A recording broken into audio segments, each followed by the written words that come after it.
Guys, good morning to everyone. So guys, welcome to Priya BSc classes. So guys, जैसे कि आप जान रहे हैं कि हम कर रहे थे BSc first year second semester का मैथ्स। इसमें हम क्या पढ़ रहे थे? मैट्रिक्स पढ़ रहे थे। तो हम लोग मैट्राइसिस में मैट्रिक्स जो भी अच्छे से समझ गया है, उसके बाद हम लोगों ने रैंक ऑफ मैट्रिक्स कर लिया था। उसका हमने वन शॉट वीडियो डाला है, अगर आप नहीं देखे हैं तो टाइम मिलेगा तो देख लीजिएगा। इसके बाद आज हम स्टार्ट करेंगे मैट्राइसिस के अंतर्गत लीनियर इक्वेशन आज हम जानेंगे, ठीक है। तो यार बचपन से पढ़ते हुए आ रहे हैं, बचपन क्या क्लास 7 से ही, हाँ तो क्लास 6-7 से ही हम लोग पढ़ते हुए आ रहे हैं लीनियर इक्वेशन क्या होता है, ठीक है। मान के चलिए अगर मेरे पास कोई इक्वेशन लिखा है जैसे x plus y is equal to 2 लिखा है, ठीक है। तो देखिए इक्वेशन, ये हमारा क्या है? इक्वेशन है। इसको हम क्या कहते हैं? इक्वेशन कहते हैं। और ये x और y ये जो है ये मेरा टर्म है, इसको हम क्या कहते हैं? टर्म कहते हैं, ठीक है। ये हमारे क्या है? टर्म है। अब देखिए ये आपका जो है ये आपका लीनियर इक्वेशन कहलाएगा। क्यों?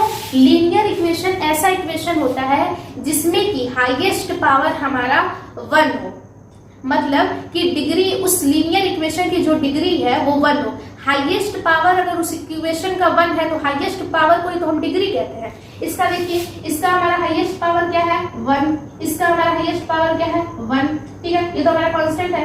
तो हाईएस्ट पावर 1, हाईएस्ट पावर 1 है इधर भी, तो इसकी हमारी क्या, इसकी डिग्री क्या होगी? हमारी 1 होगी, है ना। अगर यही हम बात कर रहे हैं y² plus x is equal to 9, इसमें अगर पूछा जाए ये इसकी डिग्री क्या होगी? इस इक्वेशन की डिग्री क्या होगी? इसका देखिए पावर कितना है? 2। इसका पावर कितना है? 1। ये तो कांस्टेंट है। तो इसका हाईएस्ट पावर 2 आ रहा है, हाईएस्ट पावर 2 आ रहा है। तो हाईएस्ट पावर को ही हम क्या कहते हैं? हाईएस्ट पावर को ही हम क्या कहते हैं? डिग्री कहते हैं। क्या कहते हैं? डिग्री। तो यहाँ पे हाईएस्ट पावर 2 आ रहा है, तो इसकी इस इक्वेशन का डिग्री क्या हो गया? 2 हो गया। ये आपका लीनियर इक्वेशन नहीं है। लीनियर इक्वेशन होने के लिए हमारा डिग्री क्या, उस इक्वेशन का डिग्री क्या होना चाहिए? 1। अब उसमें कई वेरिएबल्स हो सकते हैं। वेरिएबल्स मतलब ABCD मतलब इस तरह से, है ना। तो कई वेरिएबल्स हो सकते हैं, जैसे कि इसमें देख रहे हैं, इसमें x एक वेरिएबल है, y एक वेरिएबल है। तो ये हमारा क्या है? 2 वेरिएबल है। इसको हम कहेंगे linear equation with 2 variable. Linear equation है कि नहीं बताइए, है ना। क्यों? क्योंकि इसमें हाईएस्ट पावर 1 है, तो ये लीनियर इक्वेशन है, लेकिन 2 वेरिएबल है। ये हमारा लीनियर इक्वेशन नहीं है। इसको हम क्या कहेंगे? इसको हम कहेंगे क्वाड्रेटिक इक्वेशन। जिसका हाईएस्ट पावर 2 होता है उसको क्वाड्रेटिक। इसी तरह हाईएस्ट पावर अगर है इक्वेशन में 3 है तो उसको क्या कहेंगे? क्यूबिक इक्वेशन, ठीक है। सो अब हम बात करते हैं, हम क्या लिखे यहाँ पे? Equation in which variable highest power is 1, यानी एक ऐसा इक्वेशन जिसमें हाईएस्ट पावर आपका क्या हो? 1 हो। इसको इरेज कर देते हैं। हाईएस्ट पावर 1 हो, अगर हाईएस्ट पावर 1 है तो हाईएस्ट पावर को ही तो हम डिग्री कहते हैं, ठीक है। जैसे अगर इसकी इस वाली एग्जांपल की बात की जाए तो देखिए इसका हाईएस्ट, इसका हमारा पावर क्या है? 1। ये तो अच्छा देखिए यहाँ पे 2 लिखा है, तो इसका मतलब x टू द पावर क्या है? 0 लिखा है। ये कैसे? ये हमारा 2 और x टू द पावर 0, इसका मतलब 2 ही है, क्योंकि किसी का भी पावर अगर 0 होता है तो उसकी वैल्यू हमारी 1 होती है। तो अगर x का पावर 0 है तो हमारा क्या आएगा? वही आएगा, 2 ही आएगा, ठीक है। तो आप इस तरह से देख सकते हैं। तो यहाँ पे हाईएस्ट पावर हमारा क्या है? 1 है। अगर यहाँ पे लिख लिया जाए तो x टू द पावर 0 लिख सकते हैं, यहाँ पे x टू द पावर 0। तो इस वाले लीनियर इक्वेशन में बताइए हाईएस्ट पावर कितना है? 1 है। तो क्या ये मेरा लीनियर इक्वेशन है? हाँ है, ठीक है। विथ 1 वेरिएबल, जिसमें केवल एक ही वेरिएबल आपको दिख रहा है, x। अगर इसकी बात की जाए तो ये भी इसका हाईएस्ट, इसका पावर कितना है? 1। इसका पावर कितना है? 1, ठीक है। ये भी हमारा लीनियर इक्वेशन है बट इन 2 वेरिएबल्स, ठीक है। इसी तरह ये भी है हमारा 2x1 x2 2x1 plus x2 plus x3। इसमें हमारा क्या है? ये भी हमारा लीनियर इक्वेशन है, ठीक है। क्योंकि इन सभी का पावर देखिए, x1 का पावर क्या है? 1। इसका हमारा पावर 2, 1। इसका पावर 1, ठीक है। तो ये वाला जो इक्वेशन है ये भी लीनियर इक्वेशन है विद 3 वेरिएबल्स। आपको दिख रहा है x1 x2 x3, 3 वेरिएबल। ये नहीं कि x है तो एक ही वेरिएबल, x1 x2। ये x1 की जगह हमारा y कुछ भी हो सकता है, x2 की जगह हमारा z, x1 x2 x3 मतलब अलग अलग है। ये नहीं कि x दिखने में लग रहा है तो सेम वेरिएबल है, 3 वेरिएबल इसमें x1 x2 x3 और पावर इन सभी का 1 1 ही है, इसका मतलब ये हमारा क्या होगा, लीनियर इक्वेशन होगा। ठीक है, अब हम बात करते हैं सिस्टम ऑफ लीनियर इक्वेशन। यहाँ पे हम एक लीनियर इक्वेशन लिए हैं, यहाँ पे भी मेरा एक लीनियर इक्वेशन है, यहाँ पे भी एक लीनियर इक्वेशन है, तो ये सिस्टम ऑफ लीनियर इक्वेशन क्या होता है? तो सिस्टम का मतलब होता है ग्रुप। सिस्टम का क्या मतलब होता है? ग्रुप। यानी लीनियर इक्वेशन आप ले लिए हैं, एक लीनियर इक्वेशन, दो लीनियर इक्वेशन, ऐसे करते करते कई लीनियर इक्वेशन आप ले लिए हैं, उसका आप क्या बना लिए हैं, कई लीनियर इक्वेशन हो गए। इसका मतलब वो इक्वेशन का क्या बन गया, कई लीनियर इक्वेशन का ग्रुप बन गया, और उसी ग्रुप को आप क्या कहते हैं, उसी ग्रुप ऑफ लीनियर इक्वेशन को क्या कहते हैं, सिस्टम ऑफ लीनियर इक्वेशन। ठीक है, तो सिस्टम ऑफ लीनियर इक्वेशन कहीं बाहर से नहीं आया, इसी लीनियर इक्वेशन के ग्रुप को ही हम कहते हैं सिस्टम ऑफ लीनियर इक्वेशन। ठीक है, यहाँ पे हम थोड़ा बहुत तो लीनियर इक्वेशन के बारे में तो समझ गए हैं। अब यहाँ पे हम क्या लिखेंगे, सिस्टम ऑफ लीनियर इक्वेशन का मैंने यहाँ पे डेफिनेशन लिखा है। क्या मतलब है, एक एक पढ़ के अच्छे से इसको समझते हैं। ठीक है, अ सिस्टम ऑफ 2 और more than 2 linear equation involving same variable is called system of linear equation. मतलब कि अगर एक लीनियर इक्वेशन है तो उसको हम सिस्टम नहीं कहेंगे। जब दो लीनियर इक्वेशन या दो से ज्यादा लीनियर इक्वेशन मिल जाते हैं, एक ग्रुप में आ जाते हैं, तो वो क्या बन जाता है, मेरा सिस्टम बन जाता है। सिस्टम किसका, अरे भाई लीनियर इक्वेशन का, जो आप इक्वेशन लिए हैं, तो वो क्या बन गया, मेरा सिस्टम ऑफ लीनियर इक्वेशन कहलाता है, with same variable. Same variable होना चाहिए। जैसे ये देखिए, ये मेरा है 2x1 plus x2 plus x3। ठीक है, ये मेरा पहला वाला एग्जांपल है, ध्यान दीजिएगा, ये वाला मेरा पहला वाला एग्जांपल है। इसमें देखिए, ये पहले वाला इक्वेशन है, ये मेरा पहला वाला इक्वेशन है। पहले वाले इक्वेशन में ये वेरिएबल x1 है, दूसरे वाले में भी x1 है, इसमें x2, इसमें x3, इसमें भी x2 x3, यानी पहले वाले में x1 x2 x3 है वेरिएबल, दूसरे वाले में भी मेरा वही है x1 x2 x3। तो हमारा linear equation with same variable, with 3 same variable, इसको हम क्या कहेंगे, सिस्टम ऑफ एक, इसको लीनियर इक्वेशन है, सिस्टम ऑफ, क्योंकि दो लीनियर इक्वेशन आ गए ना, तो हम इसको कहेंगे system of linear equation with same 3 variable. 3 variable same है, देखिए x1 इसमें भी आ रहा है, x2 x3 x3, तो ये हमारा क्या कहलाएगा, सिस्टम। ये सिस्टम क्यों कहला रहा, पता है क्यों, क्योंकि दो लीनियर इक्वेशन आ गए ना, ग्रुप में आ गए हैं, तो system of linear equation with 3 variables, तो ये मेरा हो जाएगा। इसकी बात की जाए, अगर इस वाले एग्जांपल इसकी बात की जाए, तो ये बताइए, ये भी तो हमारा 3 लीनियर इक्वेशन है। लीनियर इक्वेशन क्यों, बताइए भाई, एक बार फिर से बता दीजिए। हाँ, वेरी गुड, क्योंकि इसमें हाईएस्ट पावर 1 है। ठीक है, तो इसका मतलब ये हमारा तो लीनियर इक्वेशन है, 3 लीनियर इक्वेशन है, इसका मतलब हम इसको क्या कह सकते हैं, system of linear equation. Sorry, system of linear equation हम इसको कहेंगे। लेकिन system of linear equation with 3 variables, same 3 variables, इसमें 3 सेम वेरिएबल्स है कि नहीं, देखिए x1, जैसे x1 इन तीनों में आ रहा है, x2 x3, यानी system of linear equation with 3 variables. इसकी अगर बात की जाए तो क्या होगा, यहाँ पे 2x प्लस y प्लस 7, यहाँ पे 3x minus 3y plus z equal to 0। ये आपका लीनियर इक्वेशन है। हाँ है, क्यों, क्योंकि इसका हाईएस्ट पावर 1 है, इसका हाईएस्ट पावर 1 है, इस वाले लीनियर इक्वेशन का हमारा डिग्री क्या है, 1 है, डिग्री 1 है, तो ये मेरा लीनियर इक्वेशन है। अगर ये दोनों, इन दोनों को हम अगर एक साथ कहें, तो ये मेरा क्या है, सिस्टम ऑफ लीनियर इक्वेशन है। क्यों सिस्टम ऑफ लीनियर इक्वेशन है, बताइए, क्योंकि ये दोनों सिस्टम ऑफ लीनियर इक्वेशन इसीलिए क्योंकि ये दोनों एक साथ आ रहे हैं ना, हम लोग ग्रुप में, सिस्टम का लीनियर इक्वेशन के यहाँ पे ग्रुप बन गया है।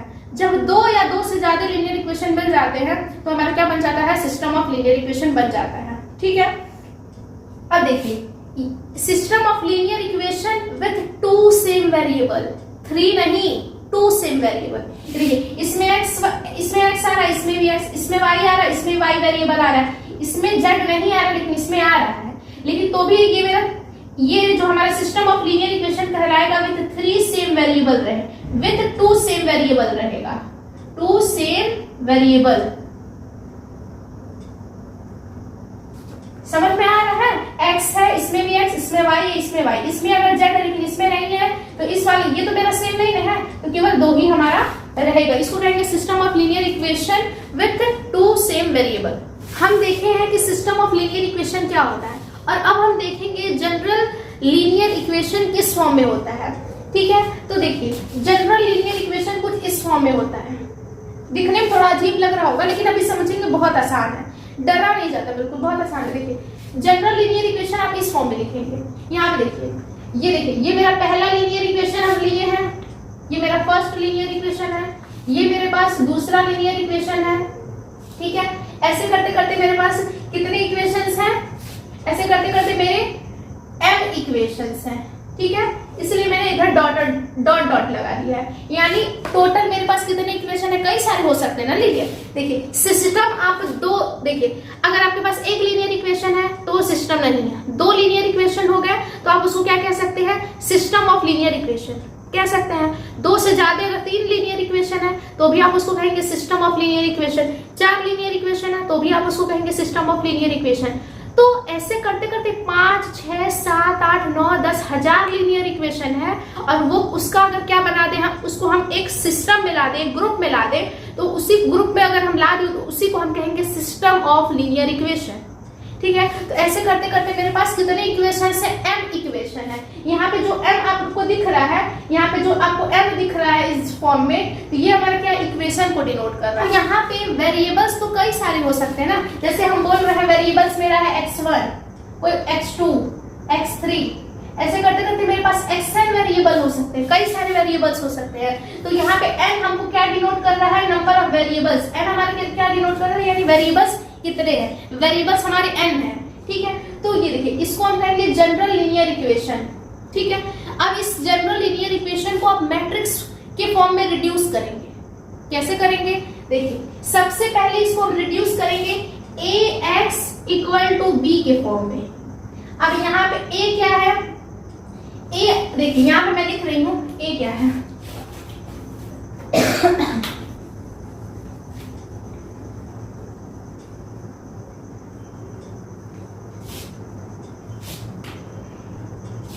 यहाँ पे a जो मेरा है, ये मेरा x1, x2 यानी जितने भी नंबर ऑफ वेरिएबल्स हैं, जितने भी number of variables x1, x2, x3, x4 ऐसे करते करते xn। ठीक है, तो उसी को हम क्या लिख रहे हैं, इसकी कोफिशिएंट को, ये जैसे मेरा x1 वेरिएबल है, x2 वेरिएबल है, x1 है, x1 है, x2 मतलब इस तरह से मेरे पास वेरिएबल्स हैं। तो इसके वेरिएबल्स की ये हमारे क्या कहलाते हैं, कोफिशिएंट कहलाते हैं। ठीक है, ये सब क्या है, कोफिशिएंट है, इस वेरिएबल्स के कोफिशिएंट है ना। तो इस वेरिएबल्स के कोफिशिएंट को हम मैट्रिक्स फॉर्म में लिखेंगे कुछ इस। तो यहाँ पर हम लिखे हैं a हमारा क्या है, a हमारा कहलाता है कोफिशिएंट मैट्रिक्स। a को हम क्या कहते हैं, कोफिशिएंट मैट्रिक्स, कोफिशिएंट मैट्रिक्स। अब ये कोफिशिएंट मैट्रिक्स क्यों कहला रहे हैं, इधर जितने भी आपको वेरिएबल्स दिख रहे हैं x1, x2, ऐसे करते करते xn, फिर इसमें भी x1, x2 ऐसे करते करते xn, तो उन सभी का कोफिशिएंट, जैसे x1 का कोफिशिएंट ये है, फिर x2 का कोफिशिएंट ये है, फिर दूसरे वाले इक्वेशन में x1 का कोफिशिएंट ये है, फिर x2 का कोफिशिएंट ये है, ऐसे करते करते हमारे जितने भी क्या वेरिएबल के कोफिशिएंट हैं, किसके कोफिशिएंट, वेरिएबल के कोफिशिएंट है, उसको एक मैट्रिक्स फॉर्म में हम ला दिए हैं, और इसको हम डिनोट कर दिए हैं। ये मेरा कौन सा मैट्रिक्स है, a मतलब कोफिशिएंट मैट्रिक्स।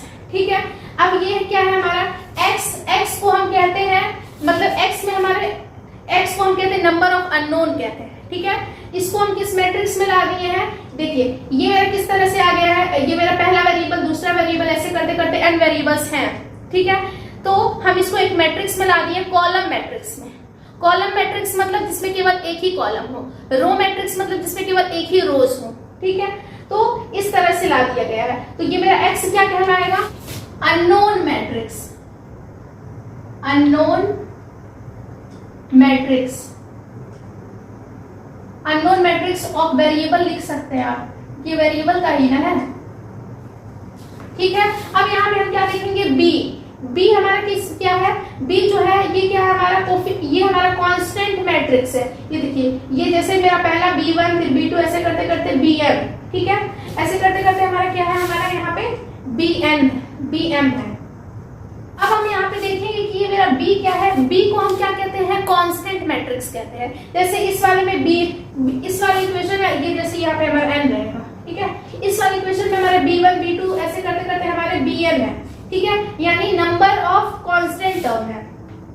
कांस्टेंट टर्म को हम किससे, कांस्टेंट टर्म है ना इस वाले में, तो हम इसको एक मैट्रिक्स में ला देंगे और इसी को क्या कहेंगे, कांस्टेंट मैट्रिक्स। कांस्टेंट मैट्रिक्स, ठीक है। अब ये तीनों समझ में आया, ए क्या है, एक्स क्या है, बी क्या है।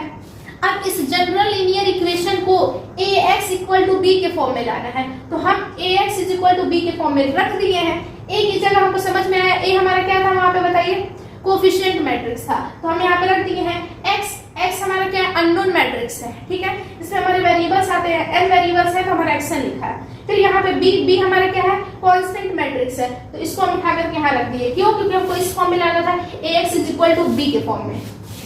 सो अब हम यहाँ पे क्या देखेंगे, system of linear of homogeneous equation. क्या मैं कह रही हूँ, system of linear of homogeneous equation. Linear equation समझ में आया है, ठीक है। सिस्टम ऑफ लीनियर इक्वेशन क्या हुआ है, कई सारे लीनियर इक्वेशन मिल गए हैं, उसका ग्रुप बन गया, तो उसको हम क्या कहने लगे हैं, सिस्टम ऑफ लीनियर इक्वेशन। अब हम जानेंगे system of linear of homogeneous equation. ये होमोजेनियस इक्वेशन क्या है, तो जैसे कि जनरल टर्म जो दिया था उसको हम ax is equal to B के फॉर्म में लाए हैं। देखिए इसको हम किस फॉर्म में लाए हैं, ax is equal to B के फॉर्म में, जिसमें हमारा a क्या था, कोफिशिएंट मैट्रिक्स, a हमारा क्या था, कोफिशिएंट मैट्रिक्स, x हमारा क्या था, अननोन मैट्रिक्स, और b हमारा क्या था, कांस्टेंट मैट्रिक्स। ये क्या है, ये हमारा क्या है, कोफिशिएंट मैट्रिक्स है, ये हमारा क्या है, अननोन मैट्रिक्स है, और ये हमारा क्या है, कांस्टेंट मैट्रिक्स है। हम इसको इस फॉर्म में ला दिए हैं, ax is equal to b, ax is equal to b.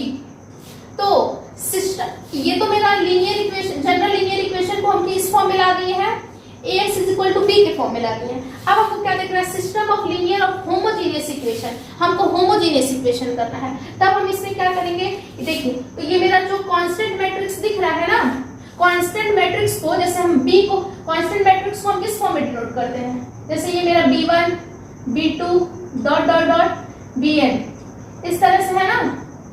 तो हम कांस्टेंट मैट्रिक्स को b से डिनोट करते हैं। तो अगर यही कांस्टेंट मैट्रिक्स, यही जो b जो है, ये मेरा कांस्टेंट मैट्रिक्स है ना, कांस्टेंट मैट्रिक्स, तो अगर यही मेरा कांस्टेंट मैट्रिक्स क्या हो जाए, नल मैट्रिक्स हो जाए, तब मेरा क्या कहलाएगा, system of linear equation, homogeneous equation कहलाएगा।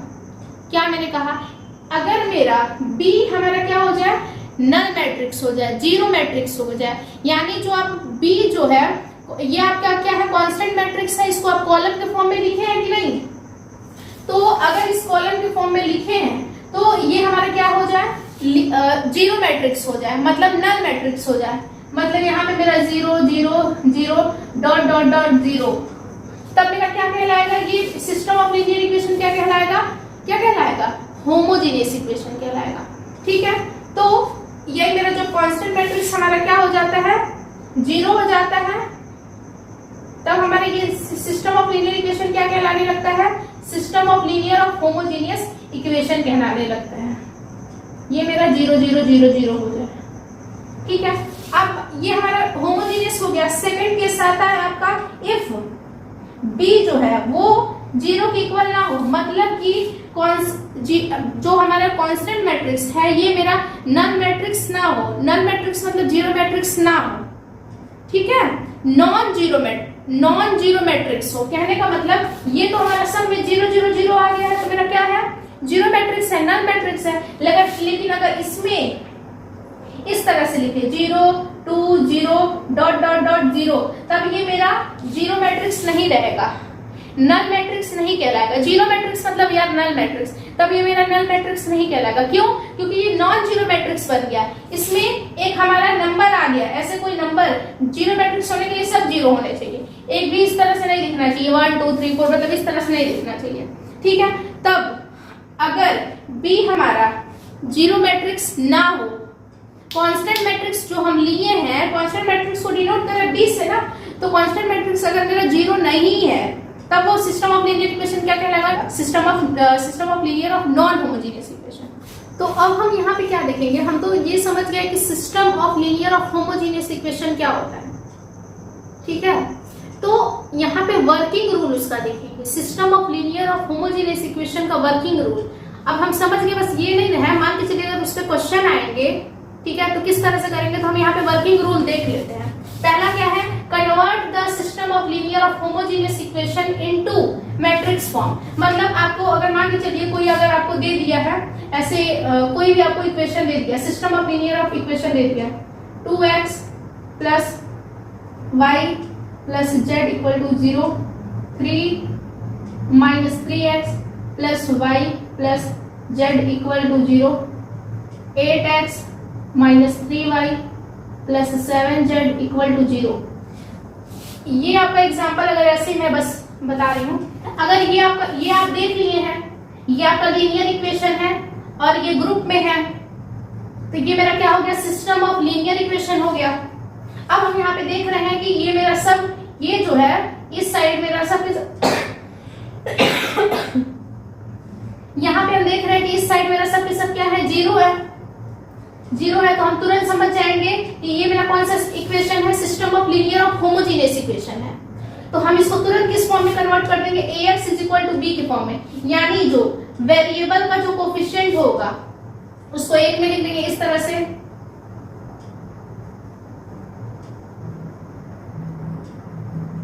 समझ में आ रहा है, ये 2 1 1 कहां से आ रहा है, यही वेरिएबल का हम क्या लिख रहे हैं, कोफिशिएंट लिख रहे हैं। x का कोफिशिएंट 2, y का कोफिशिएंट 1, z का कोफिशिएंट 1, ये कुछ नहीं है, इसका मतलब 1 है, ठीक है। x का कोफिशिएंट -3, तो इस तरह से। और यहाँ पे हमारा ये तो मेरा कोफिशिएंट मैट्रिक्स आ गया।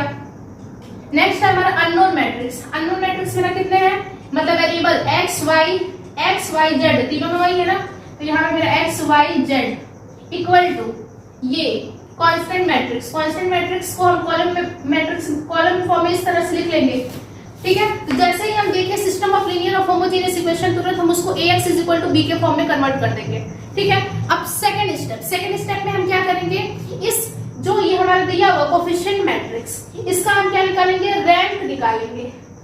इसको ये मेरा क्या a है, ये मेरा x है, ये मेरा b है, तो यही तो लिखा हुआ है, find the rank of matrix A, यानी ये जो मेरा कोफिशिएंट मैट्रिक्स है इसी का हम क्या निकालेंगे, रैंक निकालेंगे, ठीक है। अब स्टेप 3 में 2 पार्ट से डिवाइड हो जाता है। पहला, अगर मेरा रैंक, देखिए अगर मान के चलिए इसका आप रैंक निकाल रहे हैं, ठीक है, तो मैट्रिक्स का आपका A और A का आप रैंक निकाल रहे हैं, तो हम इसको डिनोट करते हैं इस तरह से, रो बना के, रो ऑफ A मतलब rank of matrix A। Sorry, तो ये मेरा रैंक ऑफ मैट्रिक्स A अगर क्या हो जाए, रैंक ऑफ मैट्रिक्स A अगर मेरा बराबर आ जाए नंबर ऑफ अननोन मैट्रिक्स के, नंबर ऑफ अननोन के बराबर आ जाए, यानी x y z, देखिए ये आपका मैट्रिक्स दिया हुआ है, ये आपका मैट्रिक्स दिया हुआ है, इसका आप रैंक निकाल रहे हैं। अगर मान के चलिए रैंक आ जा रहा है 3 और आपका अननोन कितना है, x y z, मतलब वेरिएबल कितने हैं, 3 है, तो रैंक ऑफ मैट्रिक्स और वेरिएबल तीनों बराबर हो गए। तो ये मेरा कौन सा है, ये मेरा क्या कहलाएगा, कौन सा सॉल्यूशन, कंसिस्टेंट सॉल्यूशन कहलाएगा, कंसिस्टेंट, कंसिस्टेंट कहलाएगा। कंसिस्टेंट मतलब इसको हम क्या कहेंगे, trivial solution, trivial solution. Trivial solution मतलब हमारा unique solution, unique solution. Unique का मतलब समझ में आता है जो केवल एक ही सॉल्यूशन दे।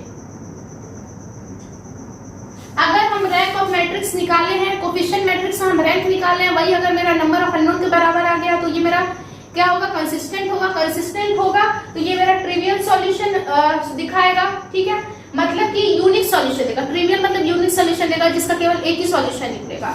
अगर दूसरे वाले केस में क्या दिया है कि अगर हम रैंक ऑफ मैट्रिक्स निकाल रहे हैं, कोफिशिएंट मैट्रिक्स का अगर हम रैंक निकाल रहे हैं, मान के चलिए रैंक आ गया मेरा 2, ठीक है, और जो नंबर ऑफ मेरे अननोन है, नंबर ऑफ अननोन मतलब वेरिएबल्स मान के चलिए यहाँ पे दिया होगा x y z अगर 3 है, रैंक आया है 2, वेरिएबल्स है 3, रैंक ऑफ मैट्रिक्स कम है किससे, नंबर ऑफ अननोन से, तो यहाँ पे मेरा क्या होगा, कंसिस्टेंट होगा, यहाँ पे भी कंसिस्टेंट होगा। होमोजेनियस इक्वेशन हमेशा कंसिस्टेंट ही होते हैं, ठीक है, दोनों मेरा कंसिस्टेंट होगा, उसमें भी कंसिस्टेंट। तो डिफरेंस क्या है? डिफरेंस यही है कि ये मेरा नॉन ट्रिवियल होगा, ये मेरा ट्रिवियल था, ये मेरा नॉन ट्रिवियल, ये भी मेरा कंसिस्टेंट होगा, लेकिन ये क्या होगा मेरा non trivial. Non trivial, non trivial का मतलब यूनिक सॉल्यूशन नहीं, इनफाइनाइट सॉल्यूशन।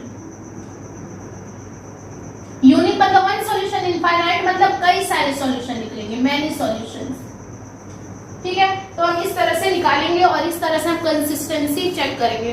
क्वेश्चन डायरेक्ट हमें दे देता है, इसी टाइप का क्वेश्चन देगा और पूछेगा कि ये मेरा कंसिस्टेंसी इसका चेक करिए, मतलब ये ट्रिवियल है कि नॉन ट्रिवियल है। ये जो लीनियर इक्वेशन हम लिए हैं मैट्रिक्स के अंदर, तो इसको हम कवर करेंगे 2 शॉर्ट वीडियो में। ये मेरा पहला शॉर्ट था, दूसरे शॉर्ट में हम इससे रिलेटेड क्वेश्चन देखेंगे और पढ़ेंगे non system of linear of non homogeneous equation और उससे क्वेश्चन करेंगे।